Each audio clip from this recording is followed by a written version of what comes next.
Riley was talking with ESPN, Twan, and he regrets the way Dwyane Wade left the scene, left Miami. He goes, if he had to go out and do it again, he would have surrounded Dwyane Wade with some more talent. And he says, maybe signing Chris Bosh was a mistake. He gave Bosh 5 years, $119 million. In your mind, you played for the Heat, you won a championship with the Heat.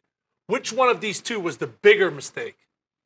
Well, I think he panicked. I mean, if you look at the series of events that happened in order for him to sign Chris Bosh to that deal, lost LeBron James. He tried to take care of LeBron James first, so he handled that situation totally bad.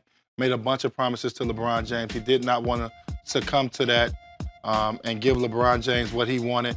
And a lot of it was not on the court stuff. It was all off the court stuff that he promised him, whether it was tickets, how he takes care of his family. I think he wanted Randy to travel with him. There was a bunch of multiple things that he told him that he was going to let him do, and he didn't do it. And he didn't live up to his end of the bargain. And obviously LeBron saw an opportunity to go back to Cleveland, and he took that. Dwyane Wade situation, I think he never felt Dwyane Wade was going anywhere. That's why he took care of Dwyane last. And wasn't it weird how Dwyane dealt with Mickey and Pat wasn't really involved? If they had to do it all over again, would it have played out that way? Well, I think obviously, Pat Riley's trying to defend himself now and kind of spinning the wheels. But I don't think at that time, I think Pat Riley felt like Dwyane Wade lost a step and did not want to give him the money that he deserved. And he won't probably come out publicly and say it, but he felt like Dwyane lost a step and he didn't want to offer him the money that was there. He lowballed Dwyane he lowballed him the first time.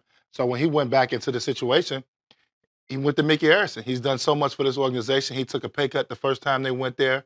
And Mickey Harrison understood that and made sure he gave him a deal. He only gave him a 2-year, $40 million deal. It wasn't a huge deal.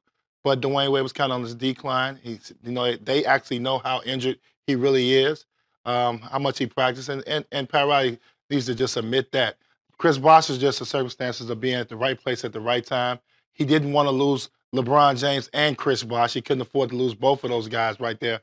And Bosh was just right there to get the max. Well, good for Chris Bosh, right? I mean, hey, we hear so many horrible stories about people and their employers taking advantage of them. Here, in this case, Chris Bosh, right time, right place. It's a big payday. And it's huge, and obviously we know he has a medical condition, so to be able to get a huge deal before, he was going to have medical problems down the line anyway, is huge for Chris Bosh. Well, the Heat, we thought were going to be in rebuilding mode. They finished the season strong, just come up a little bit short of making the playoffs. Who knows if they had Dwyane Wade on that roster.